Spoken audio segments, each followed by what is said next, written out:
Então tá gravando, pessoal.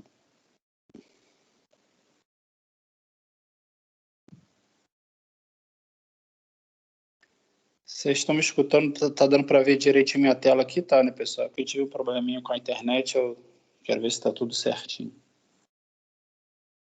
Tudo certo, professor. Beleza, pessoal. Então a gente vai continuar da aula da semana retrasada, né? Em que nós iniciamos nosso estudo da macroeconomia.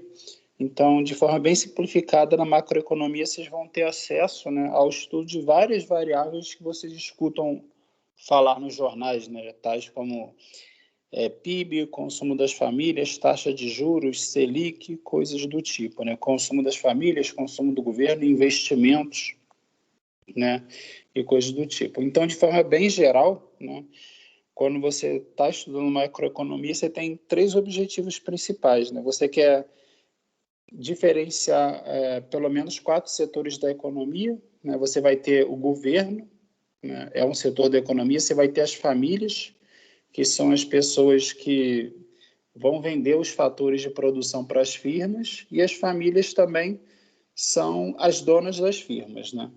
Você vai ter as firmas e, além disso, você tem o restante do mundo, né? Que seria o restante do mundo vai fornecer mercadorias para o Brasil, no caso da importação, o restante do mundo também vai consumir bens e serviços do Brasil, no caso da exportação.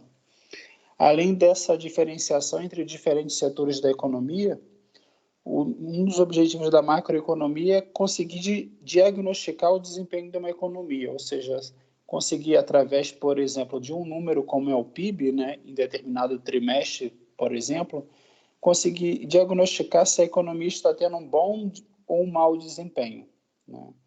E saber diagnosticar qual setor da economia que está tendo um mau ou um bom desempenho, com o objetivo de tentar sanar aquele problema e estimular também o crescimento econômico, né?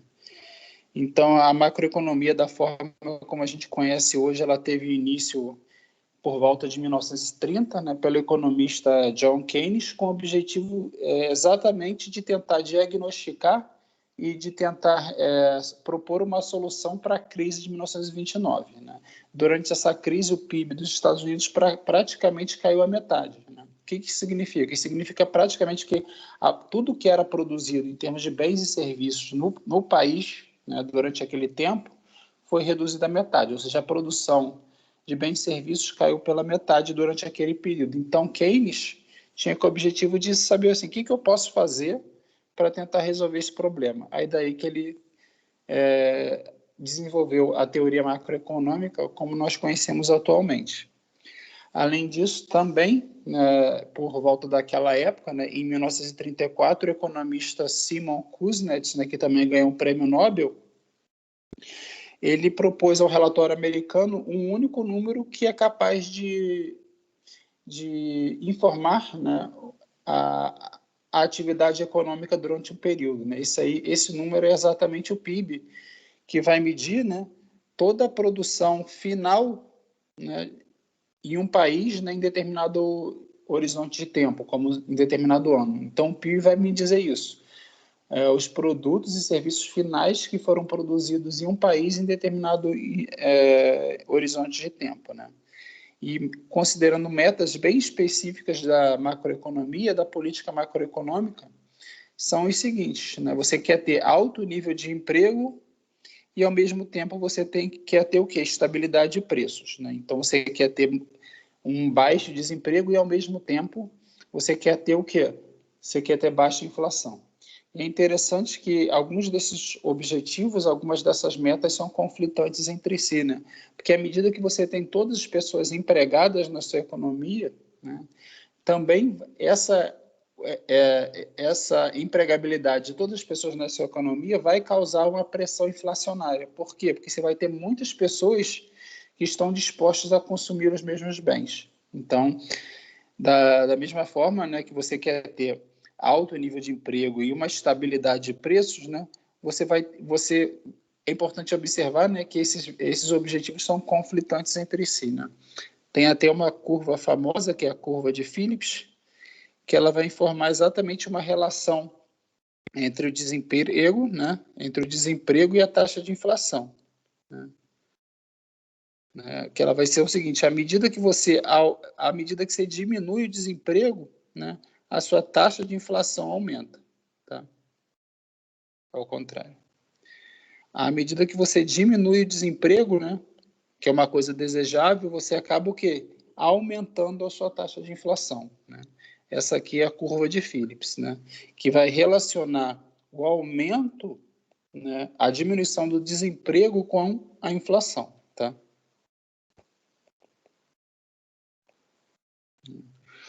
Outras duas metas da política macroeconômica é o que? É distribuição de renda socialmente justa aliada ao crescimento econômico. Mas, novamente, nós temos objetivos que são, de certa forma, conflitantes entre si. Por quê? Por exemplo, se o seu objetivo é ter uma distribuição de renda socialmente justa, você poderia estar pensando, né, que o ideal seria, por exemplo, aumentar o imposto de renda de forma bastante significativa, de forma com que o governo possa realizar essa distribuição de renda. Só que o problema é que, à medida que você aumenta muito a distribuição, a tributação, né, de certa forma você vai também estar o quê? Desincentivando as pessoas a produzirem. Por quê? Porque para cada hora adicional de trabalho, elas vão estar recebendo o quê? Menos dinheiro, né? Aí também tem uma curva importante, né, que é chamada curva de Laffer, né, que ela diz o seguinte, né, no eixo X no eixo Y você vai ter a arrecadação do governo e no eixo Y você vai ter, por exemplo, a alíquota, né, de tributação, né? Aí você vai ter uma curva desse formato, tá? Em que nesse ponto você tem uma determinada alíquota que te garante a arrecadação máxima de dinheiro pelo governo, né? Essa é a chamada curva de Laffer, e ela é interessante por quê? Porque ela nos diz que a partir de determinado valor da alíquota, né, por mais que o governo queira aumentar o valor da alíquota, né, a arrecadação resultante vai o quê? Vai diminuir.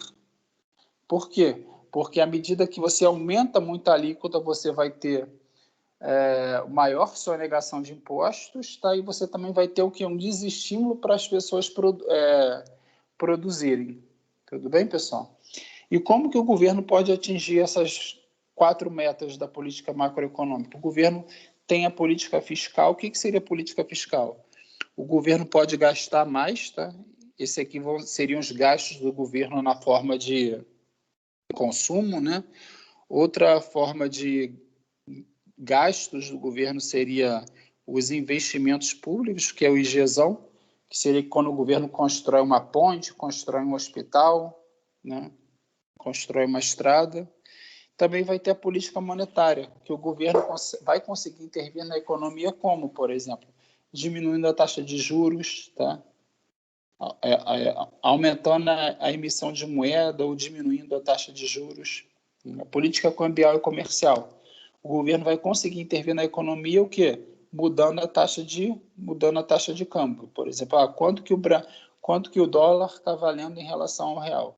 Tá? Política de rendas. O Brasil pode fazer algum tipo de salário mínimo, por exemplo, né? Bolsa Família e coisas do tipo. Tudo bem, pessoal? Até aqui alguma dúvida? Não, eu sou tranquilo. Então, até aqui, pessoal, a gente viu os objetivos da política macroeconômica, tá? Que são esses 4 objetivos. É interessante ver que, de certa forma, eles são conflitantes entre si, tá? Quando você quer aumentar muito, por exemplo, a distribuição de renda socialmente justa, pode ser que você acabe desestimulando o crescimento econômico, né? Por outro lado, se você quer diminuir muito, né, o desemprego pode acontecer de você criar uma pressão inflacionada, né, inflacionária, porque você vai ter muitas pessoas empregadas. Obviamente que isso é desejável, né? Além disso, além de nós termos 4 agentes na nossa economia, nós também temos 4 mercados diferentes. Nós temos o mercado de bens e serviços, tá? E para cada um dos mercados você vai ter o preço das diferentes mercadorias, né? Nós temos o mercado de trabalho, né, que você tem as pessoas que estão ofertando mão de obra e as pessoas que estão demandando mão de obra, né? E no ponto de equilíbrio você vai ter o preço para aquela determinada mão de obra. Você tem o mercado financeiro, em que, por exemplo, o governo vai querer vender, né, títulos públicos, como, por exemplo, o Tesouro Direto, tá? E para cada um desses títulos, você vai ter o quê? Uma taxa de juros. Além disso, você tem a emissão de moeda do governo. Então, você tem um novo mercado, né, que é o mercado financeiro, um outro mercado, que é o mercado financeiro, em que você também tem um preço, tá? E você vai ter o quê? Suas variáveis importantes, que é a taxa de juros, tá? Exatamente quando o governo quer emprestar dinheiro, né? Quer pegar emprestado dinheiro, né? E você tem o mercado de divisas, que seria o preço do real em relação ao dólar, tá? Quando você tem uma oferta muito grande, por exemplo, de real, e uma oferta muito pequena do dólar, né, comparada à demanda, aí você vai ter o quê? Um aumento do preço do dólar em relação ao real, né? Então, você vai ter o quê? A variável relacionada a esse mercado, né, das moedas externas é o chamado de taxa de câmbio, tá? Então, nós temos 3 mercados diferentes, né, que estão relacionados exatamente com o consumo e com a demanda dos seus constituintes, né? Aí na aula de hoje, a gente vai falar dessas variáveis que tentam medir, né, aspectos importantes da economia, como produto, renda, consumo, poupança, investimentos. A gente vai falar cada uma delas, né? Como eu falei na aula passada para vocês, o produto é o quê? É o valor de mercado de todos os bens e serviços finais que foram produzidos em um país. Dessa forma, você quer o quê? Você quer ter uma medida da atividade econômica durante aquele período, né? Então, por exemplo, se você vende uma televisão que foi produzida há 2 anos atrás, uma televisão usada, né, como essa venda dessa televisão usada ela não teve um impacto, por exemplo, na criação de empregos durante aquele período, né, essa produção dessa televisão não é incluída no PIB, tá? Da mesma forma, se você importa, né, se você tem um consumo, mas esse consumo é de uma televisão importada, como essa televisão não criou renda no Brasil, como essa televisão não criou empregos no Brasil, essa televisão importada também ela também não vai ser considerada na variável produto do Brasil, no PIB do Brasil, tá? Aí aqui eu só mostro novamente para vocês a série histórica, né, do PIB brasileiro de forma trimestral. Aí é interessante observar exatamente no segundo trimestre de 2020, né, a gente observou o quê? Uma diminuição considerável, né, no valor do PIB, né, já indicando o quê? Que nesse período, nesse trimestre, a atividade econômica do Brasil, na forma de produção de bens e serviços, foi o quê? Foi diminuída. Teve uma grande diminuição, tá? Aí, olhando com mais cuidado, né, no segundo trimestre, você teve uma queda significativa do PIB e teve o valor o quê? De 1 trilhão e 708 bilhões, tá? O PIB do Brasil, ou seja, todo o valor de todos os bens e serviços que são produzidos no Brasil durante um ano é da ordem de 7 trilhões de reais, tá? Se você considerar todos os bens e serviços que foram vendidos durante um período, ou seja, se você cortou cabelo, se aquela coxinha foi vendida na padaria, assim sucessivamente. Então, se você corta um cabelo e se você compra uma coxinha, essas 2 variáveis estão incluídas no PIB daquele período. Tá? Aí eu dei esse exemplo na aula passada, né? Se na minha economia eu produzo um carro, tá? E esse carro é vendido a 10 mil reais, tá? E além disso eu produzo 8 rodas, tá vendo? E cada roda é vendida a R$1.000, tá? Só que o detalhe que eu mencionei na aula passada é que dessas 8 rodas, 4 rodas são utilizadas como insumo na produção do carro, tá? Aí, dessa forma, como o produto, né, o PIB, só leva em consideração bens e serviços finais, o PIB dessa economia vai ser o quê? 10 mil do carro vendido, mais 4 mil dessas rodas que não foram utilizadas como insumo, tá? Então, o PIB nessa economia foi o quê? De 14 mil reais. Tá? Essas 4 rodas que foram utilizadas como insumo, elas não são contadas no PIB separadamente. Por quê? Porque o preço dela já está embutido no preço do carro.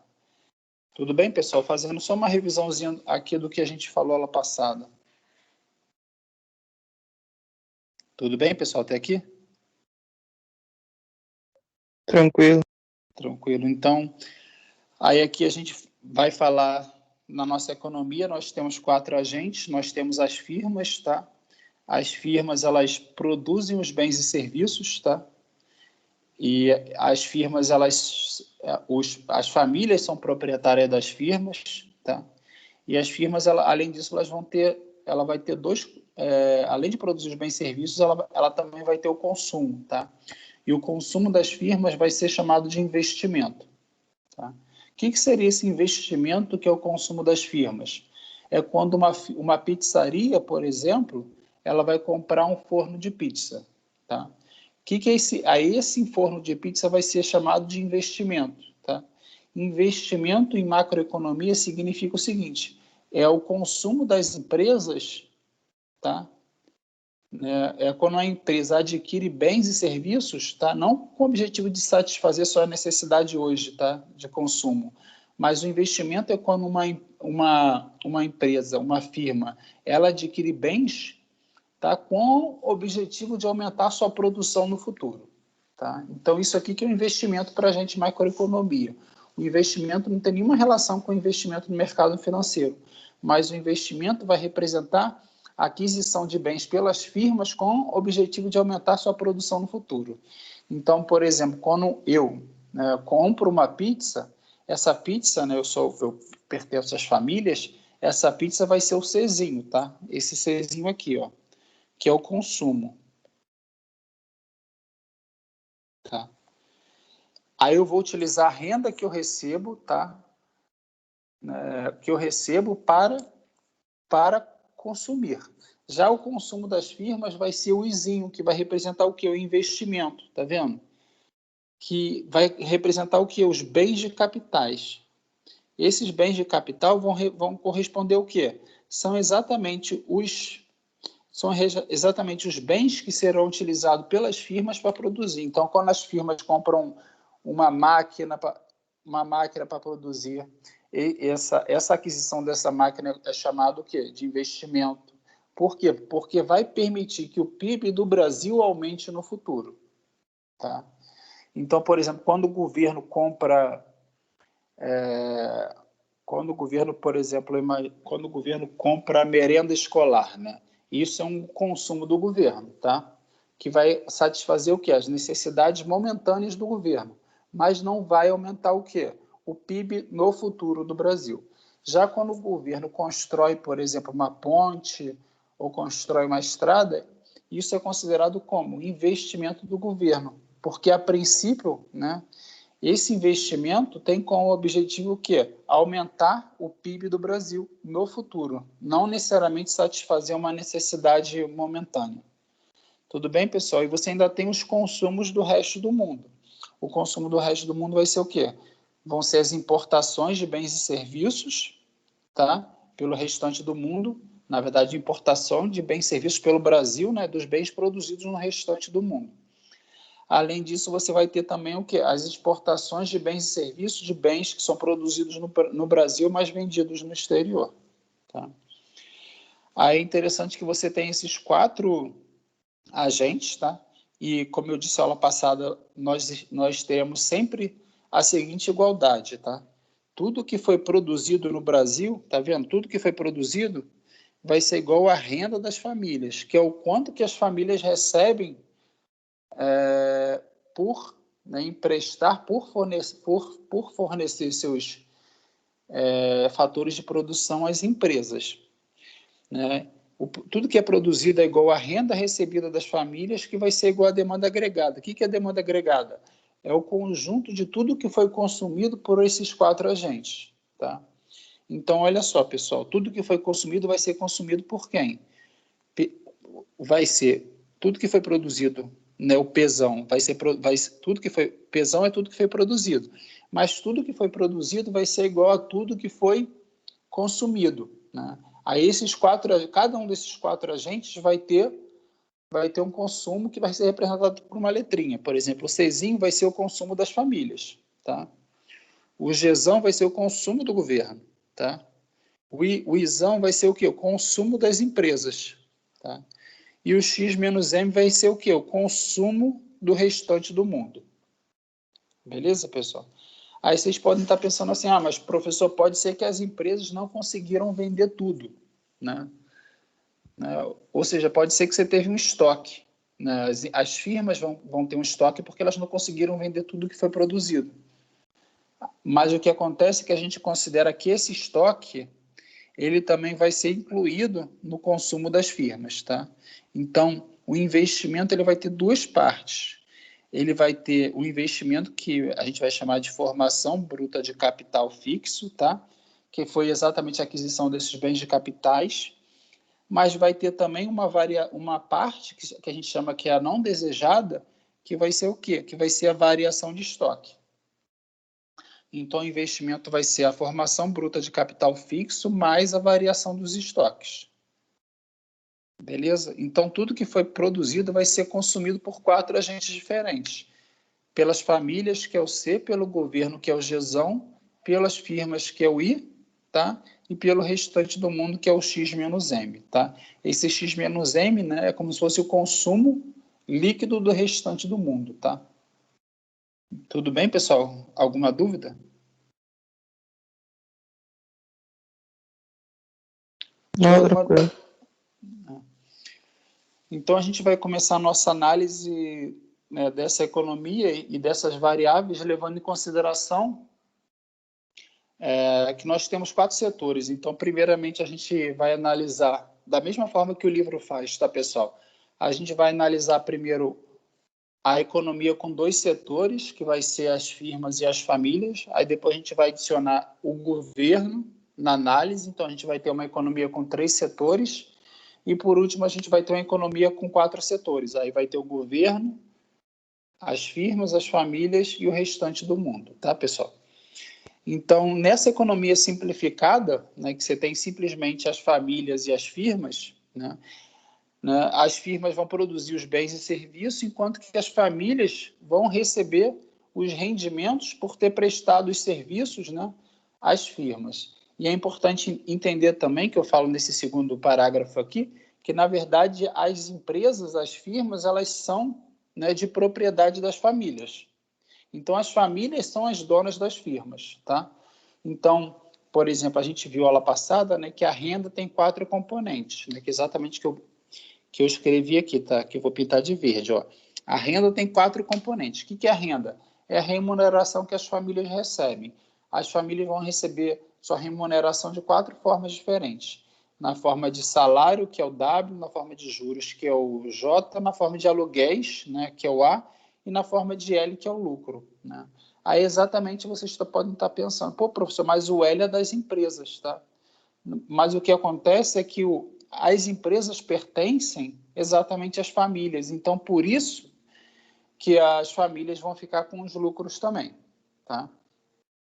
E cada um desses componentes da renda, né, o W, J, o A mais L, vai ser uma remuneração por algum fator de produção. Por exemplo, a remuneração pelo W, que é o salário, vai ser o quê?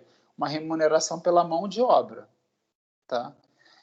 O J vai ser uma remuneração por algum empréstimo financeiro que tenha sido feita às empresas, né? E o L vai ser o quê? A remuneração pela capacidade empresarial, tá? Que é um fator de produção que foi transferido das famílias para as firmas, tá? Então, a renda vai ser o somatório desses 4 componentes, lembrando sempre que as firmas correspondem a uma abstração jurídica, né? Em que, na verdade, elas organizam todos esses fatores de produção. Mas quem é o dono das firmas são as famílias que são as donas das firmas, tá? Né? E é interessante observar que se você tiver, por exemplo, tudo que é produzido nesse terceiro parágrafo, né, se tudo que for produzido for simplesmente consumido, né, ou seja, você produziu só simplesmente pizzas, né, que vai acontecer? Vai acontecer que a tendência daquela economia é ficar sempre com o mesmo valor do produto, ou seja, aquela economia não vai crescer. Tá? Por outro lado, se ao invés de produzir, ter simplesmente consumo, ou seja, se tiver também um aumento dos bens de capitais, ou seja, se tiver um aumento do I, né, ou seja, se tiver uma aquisição de fornos de pizza, né, ou seja, bens de capitais, o que vai acontecer? Você vai ter um aumento do produto naquela economia. Então, você pode ver, né, que numa economia você quer que haja bastante consumo, tá? Mas você quer também que haja o quê?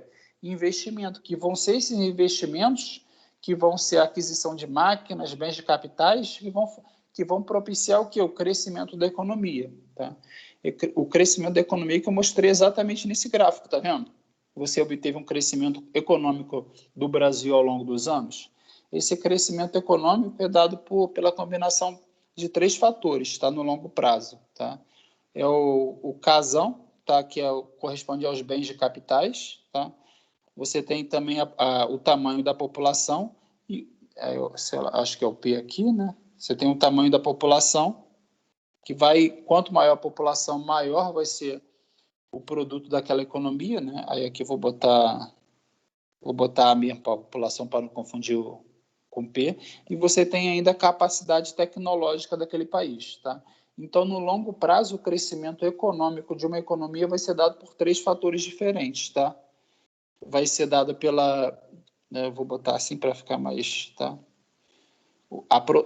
A capacidade, o produto no longo prazo de determinado país vai ser determinado por 3 fatores, tá? Pela quantidade de bens de capitais, ou seja, pela quantidade de máquinas, tá? Pela quantidade de estradas, pela quantidade de ferrovias, né? Pelo tamanho da população. Quanto maior a população, você vai ter mais mão de obra que vai ser capaz de produzir mais, né, bens e serviços, e, além disso, da capacidade tecnológica do país, né? Isso aqui no longo prazo, tá, pessoal?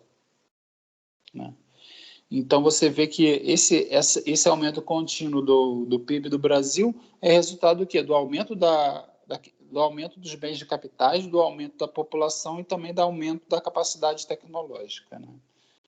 Então, a gente volta aqui, né? Então, como eu falei com você já, nós temos 3 abordagens para calcular o PIB, né? Da forma que tudo que foi produzido, né, vai ser igual a tudo que foi demandado e vai ser também igual à renda das famílias, né? Aí você imagina que em uma economia você teve a produção de um carro, tá? E esse carro custou R$1.000, tá? Então, durante um ano, você teve uma única produção nessa economia, que foi exatamente o carro que custou R$1.000, tá?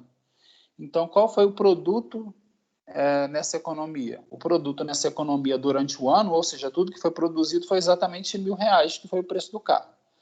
Aí você pode perguntar também, qual foi a despesa, qual foi a renda recebida pelos donos das firmas? Os donos das firmas, que são as famílias, receberam uma renda, né, pela venda desse carro exatamente o quê? De R$1.000. Tá? Aí essa renda aqui, ela vai ser repartida em quantas partes? Em 4 partes diferentes. Um é o salário, outro é o lucro, outro vai ser os juros, outro vai ser os aluguéis. Tá? E as despesas das famílias, que é exatamente o quê? Quanto que as famílias gastaram na aquisição de bens e serviços? As famílias gastaram exatamente os R$1.000, que foi o valor gasto na compra, tá? Então, eu dei esse exemplo aqui, né, para ficar bem claro para vocês que sempre tudo que é produzido vai ser igual à renda das famílias, que é o R, que vai ser igual a tudo que foi demandado, tá? Então, você vai ter também um fluxo de renda que é da seguinte forma. Você pode pensar assim, pô, mas com que dinheiro os donos, as famílias compraram o carro? As famílias vão comprar o carro exatamente com os R$1.000 que elas receberam, né, pela oferta dos fatores de produção, tá? Então, ó, com o dinheiro recebido pelos donos das firmas, que as famílias conseguiram comprar aquele carro. Então, você tem um fluxo de dinheiro, né? E esse fluxo de dinheiro e fluxo de fatores de produção fica claro com esse exemplo aqui, tá? Eu estou repetindo algumas coisas da aula passada, pessoal. Primeiro, porque eu mudei a ordem dos slides, tá? E segundo, porque a gente teve a gente ficou uma semana sem aula, tá? Aí para fazer uma revisão direitinha, tá? Então, mas algumas coisas também que eu estou dando aqui não estavam nos slides anteriores, tá? Então, o que significa aqui? Imagina que você tem uma economia que todos os bens que são produzidos são os pães, tá? Então, você tem 10 pães que foram produzidos nessa economia em que cada pão custa R$10, tá? Então, o PIB nessa economia foi o quê? Toda a produção nessa economia foi de R$100, né? 10 pães a R$10 cada um, né? Aí, qual é a interação entre as famílias e as firmas? As famílias vão oferecer fatores de produção às firmas, né, para que a firma consiga produzir esse pão. Então, as famílias vão fornecer fatores de produção para as firmas na forma de trabalho, capacidade empresarial e aluguel de máquinas, tá? Enquanto isso, as firmas vão pagar às famílias a renda de exatamente R$100 por esses fatores de produção, tá? Então, a renda da família vai ser R$100, da forma de R$25 para salário, 50 para lucros e R$25 para aluguéis, para os aluguéis, tá? Aí, o que as famílias irão fazer com esses R$100? As famílias com esses R$100 vão exatamente utilizar esses R$100 para pagar pelo pão. Então, as famílias vão pegar esses R$100 que foram consumidos, que foram recebidos pela oferta dos seus fatores de produção, tá? As famílias vão ter uma demanda agregada de R$100, tá? E elas vão receber em troca o quê? O consumo do pão. Beleza, pessoal? Alguma dúvida aí? Tudo tranquilo?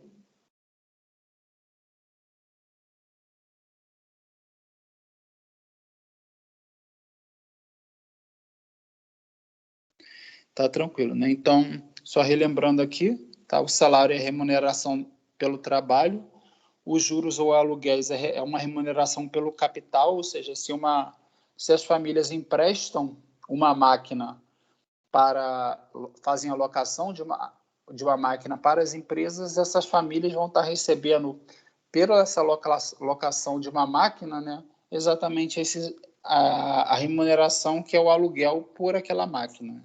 Da mesma forma, se as famílias emprestam dinheiro para as firmas, né, as famílias vão estar recebendo como remuneração por esse empréstimo os juros, tá?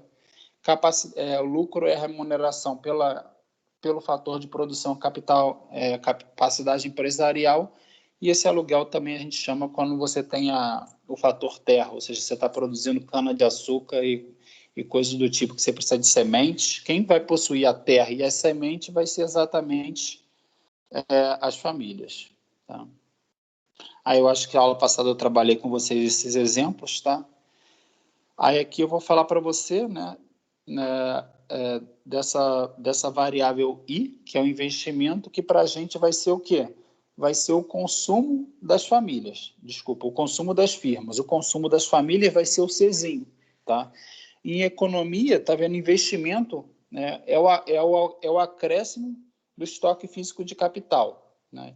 E o que é capital para a gente? Capital é todos, né, esses bens que podem ser utilizados para aumentar a produção de uma firma ou de um país, tá?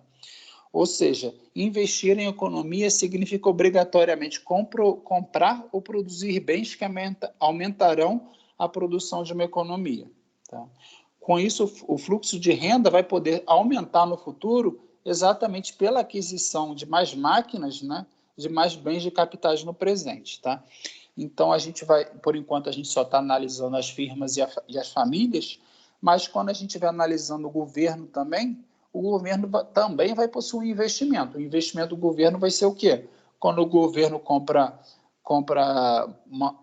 constrói uma ponte, quando o governo constrói uma estrada, ou seja, o governo também vai estar garantindo que no futuro possa haver o quê? Possa haver um aumento de produção.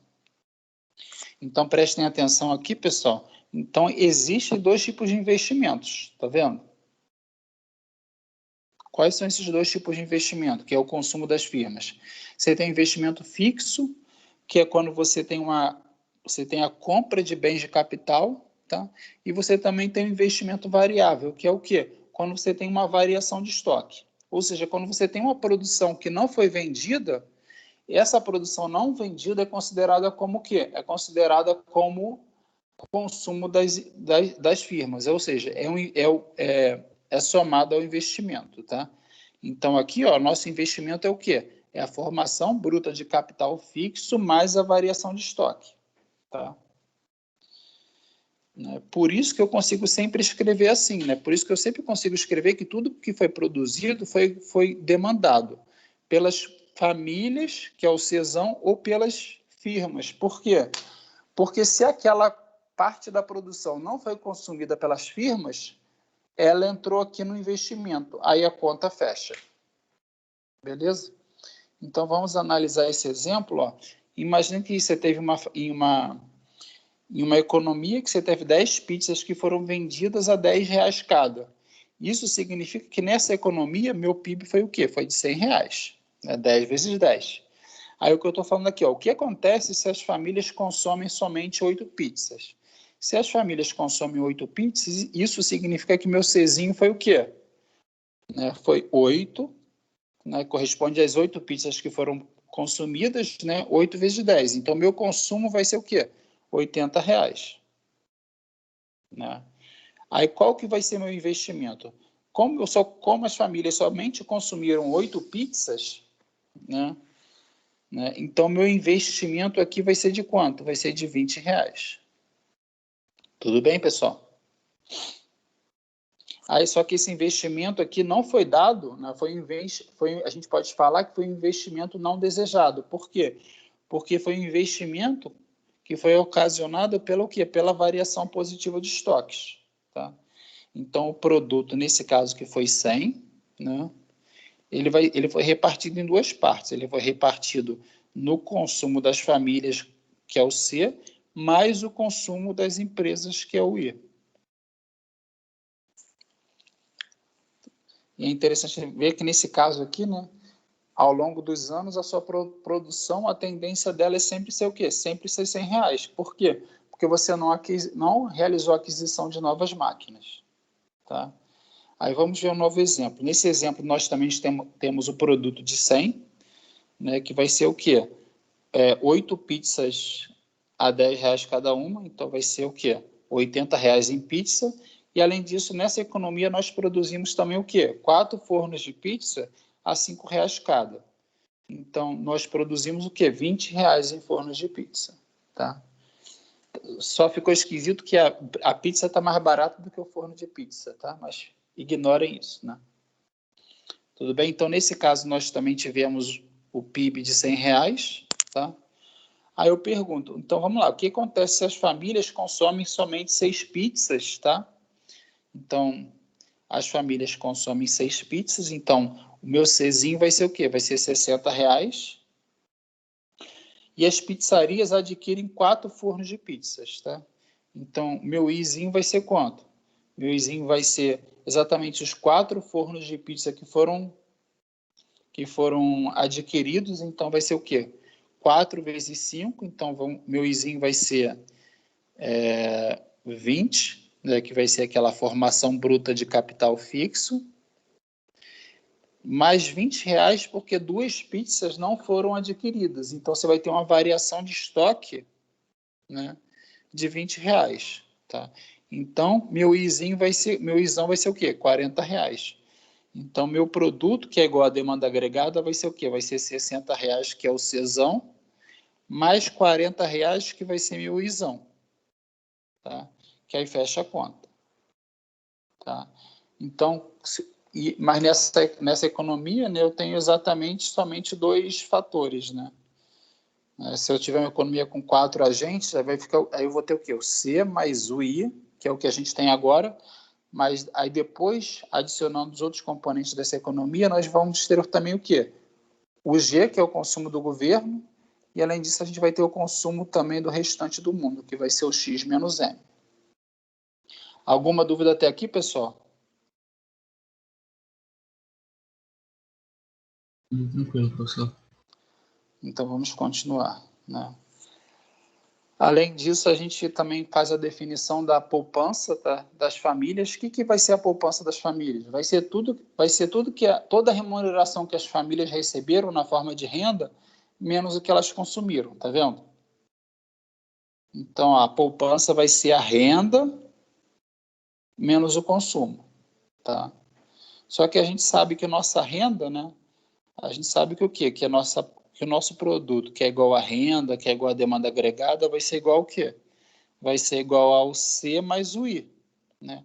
Aí, se eu substituir aqui, ó, pessoal, o R, que é o C mais o I, vou ficar com o quê? Vou ficar C mais I menos C. Então, vou ter o I, né? O que isso significa? Isso significa, né, que sempre, né, eu vou obter o quê? Sempre meu investimento vai ser igual à poupança, né?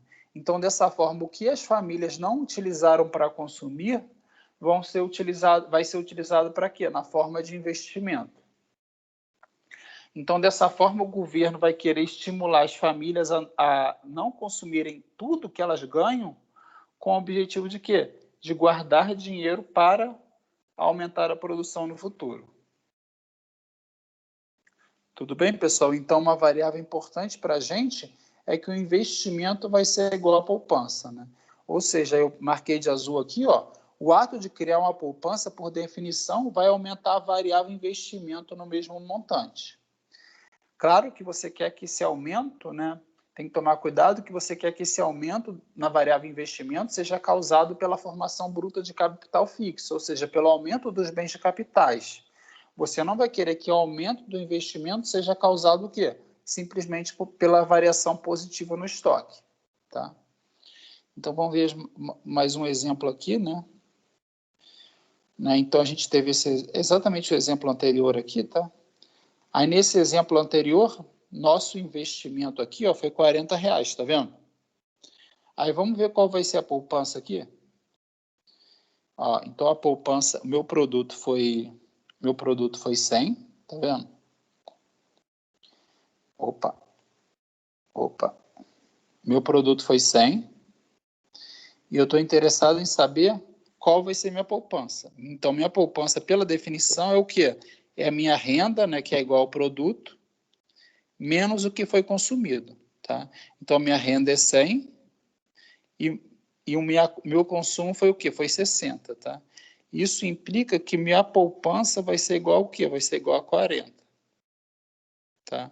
Aí você vai observar o quê? Que o valor da poupança que é igual a 40, foi exatamente o valor o quê? Foi exatamente o valor do investimento, tá? Essa igualdade, ela vai valer não só para quando a gente tem somente dois agentes na nossa economia, mas essa igualdade também vai valer quando a gente incorporar o governo e quando a gente incorporar o restante do mundo na nossa economia, tá?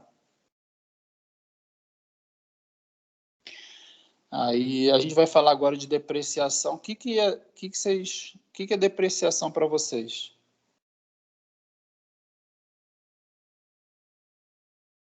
Quando algum bem vai Desvalorização. desvalorizando ao longo do tempo. Porque seria mais ou menos assim, né? Você imagina que o Brasil está adquirindo máquinas com o objetivo de produzir mais, né? Mas naturalmente, né, da mesma forma que você, né, por exemplo, quando você está em um livro, ele tem um livro interessante que ele dá esse exemplo, né, que é do vencedor do Prêmio Nobel, né, que é o do Paul Samuelson, né? Ele fala da mesma forma quando você mede o crescimento populacional, você leva em consideração também as mortes que acontecem naquele período, né? Porque dessas mortes você vai ter o quê? Você vai ter uma diminuição na sua população que vai causar uma diminuição da sua capacidade produtiva, tá? Então, na depreciação, quando você está interessado em saber dos bens, né, no seu estoque físico de capital que pode ser utilizado para produzir, você também tem que levar em consideração, né, que a utilização de determinadas máquinas ao longo do tempo, né, ela vai se tornar o quê? Pode se tornar obsoleta tecnologicamente, mas também pode se tornar obsoleta, né, devido ao desgaste pelo uso, tá, pessoal? Então, a gente vai calcular, além do investimento, a gente vai calcular o investimento bruto, tá?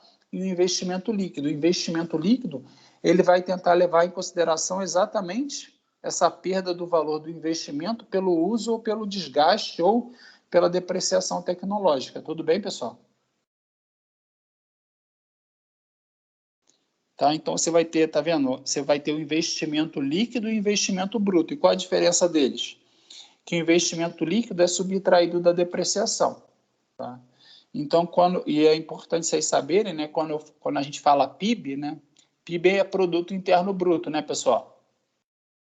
Né? Aí, quando a gente fala assim, Produto Interno Bruto, esse bruto é exatamente porque não foi subtraído, tá, do produto o valor da depreciação. Tudo bem, pessoal?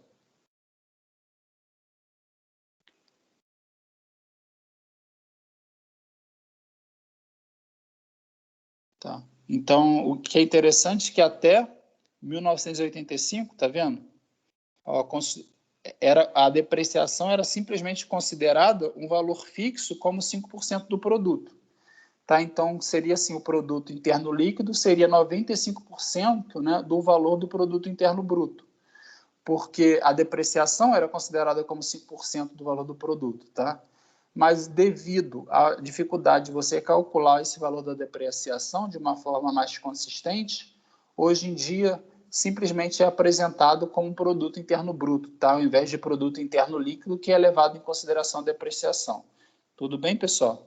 Então, aqui, por exemplo, que eu botei aqui no finalzinho, então sempre que eu quiser fazer a conversão, por exemplo, de produto líquido ou de renda líquida, ou se eu quiser obter o produto líquido, ou renda líquida, ou demanda agregada líquida a partir do produto bruto, renda bruta ou demanda agregada bruta, eu vou simplesmente subtrair da depreciação naquele período.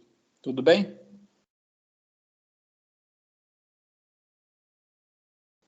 Tudo bem, pessoal?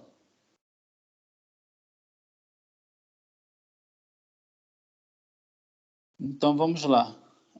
Você vê que uma economia durante o ano são produzidas 10 pizzas por R$ 1 cada, tá? Então a produção nesse período foi 10 pizzas a R$ 1 cada e 5 fornos de pizza a R$ 3 cada. Então o produto bruto nesse país, né, foi o quê? Foi 10 mais 15, né? Então o produto bruto foi o quê? Foi R$ 25, tudo bem? É. Só que eu digo também que todos os fornos de pizza existentes naquele país em determinado ano sofreram uma depreciação de R$ 1. Tá? Aí então o que vai ser? Aí meu produto líquido vai ser o produto bruto, que é R$ 25, menos a depreciação que aconteceu durante aquele período, tá? Então, minha depreciação foi R$ 1, tá? Então, meu produto líquido vai ser o quê? Vai ser R$ 24, tá? Então, além disso, né, olha só, nesse período também foram produzidos e adquiridos, está vendo, 5 fornos de pizza por R$ 3 cada. Então, meu investimento bruto foi o quê? Foi R$ 15, tá? É. Então, eu aumentei minha capacidade de produzir, né? Eu investi durante esse período R$ 15, que foram exatamente pela aquisição de 5 fornos de pizza a R$ 3 cada, né? Mas eu tenho que levar em consideração também que durante esse período pode ser que algum forno de pizza tenha deixado de funcionar ou ele não esteja funcionando tão bem quanto ele funcionaria, né? Aí por isso que eu vou ter o quê? O investimento líquido. Aí o investimento líquido vai ser 15 menos 1, que vai ser igual ao quê? Que vai ser igual a 14, tá? Então, para obter o investimento líquido, é o quê? Eu subtraí do investimento bruto a depreciação. Tá?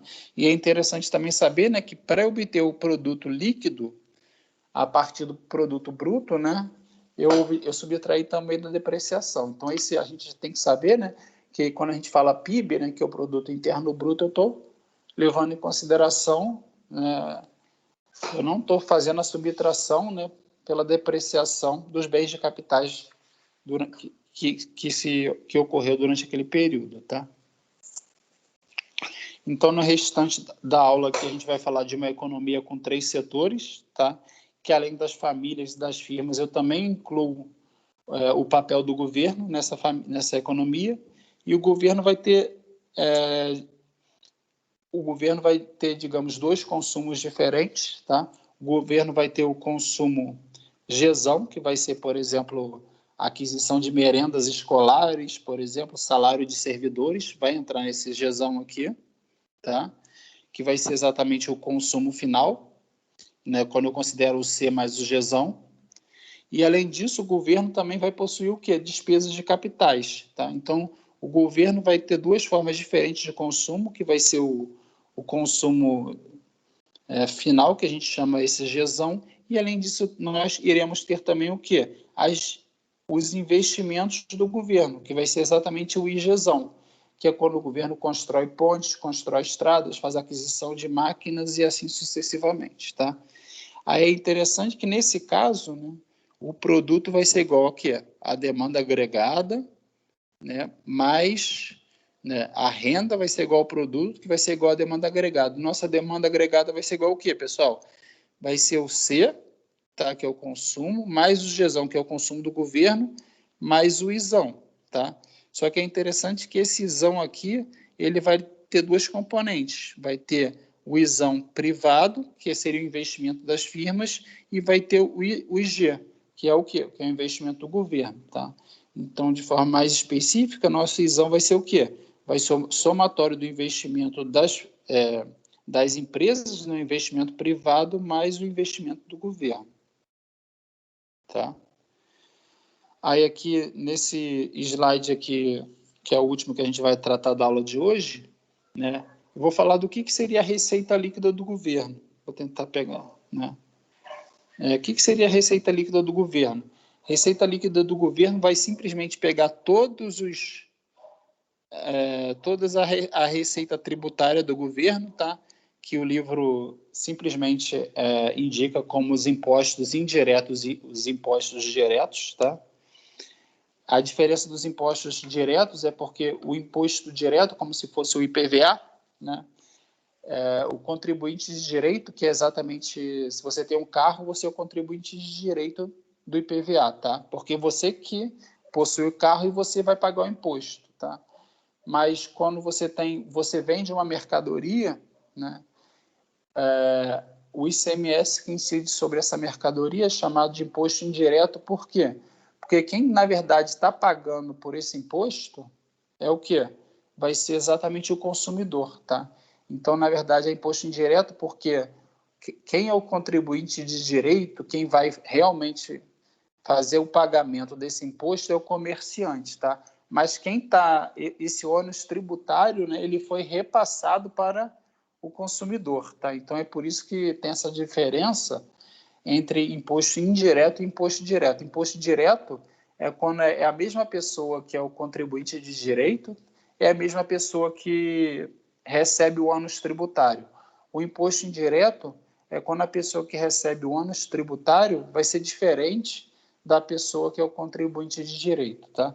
Então, imposto indireto, a gente vai ter o quê? O ISS, que é o Imposto sobre Serviços, o ICMS, que é o Imposto sobre Mercadorias, né, e serviços de comunicação, e o IPI também, que é o Imposto sobre Produtos Industrializados. Por outro lado, o imposto direto vai ser o IPVA, né, o IPTU, o ITR, que é o Imposto Territorial Rural.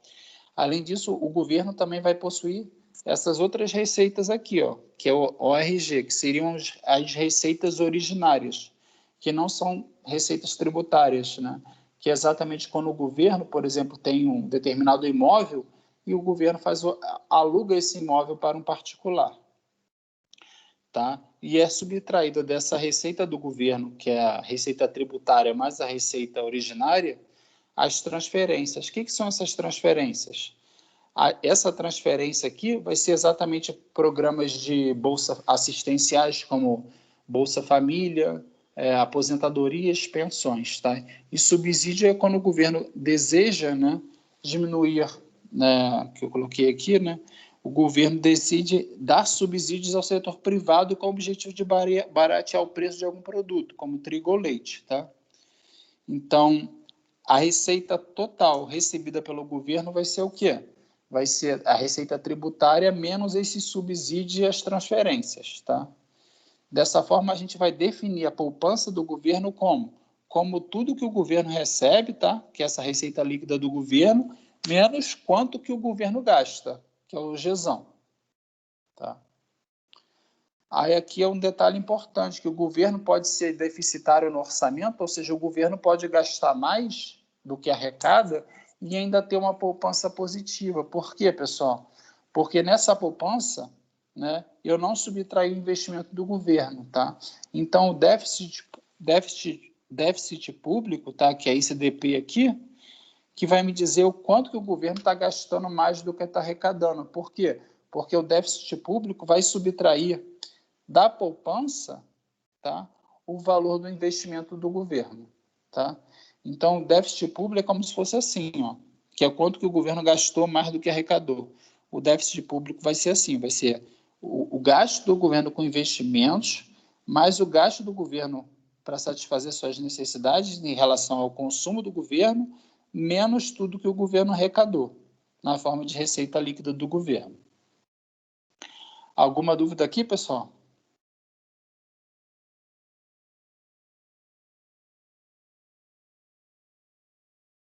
Tudo tranquilo, professor. Então, esse slide aqui é bem interessante, né, que mede que é muito falado na mídia, né, que é a carga tributária do Brasil, né? Que vai ser essa carga tributária do Brasil, pessoal? Vai ser, eu vou fazer razão entre todos os impostos diretos, tá? Ou seja, toda a receita tributária do Brasil, tudo que o Brasil arrecada em termos de tributos, né, na forma de impostos indiretos e impostos diretos, tá? Dividido pelo PIB do Brasil. Tá? O que isso significa? Essa carga tributária vai me informar de tudo que foi produzido no Brasil, né, de toda a renda que foi recebida pelas famílias no Brasil, quanto que vai diretamente para os cofres do governo. Tá? Aí quanto que vai ser? Aí vai ser esse valor da carga tributária do Brasil, vai ser o quê?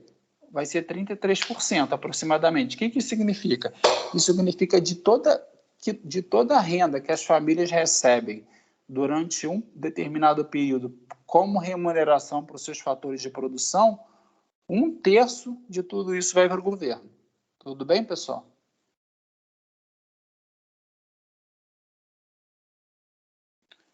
Tá? Alguma dúvida?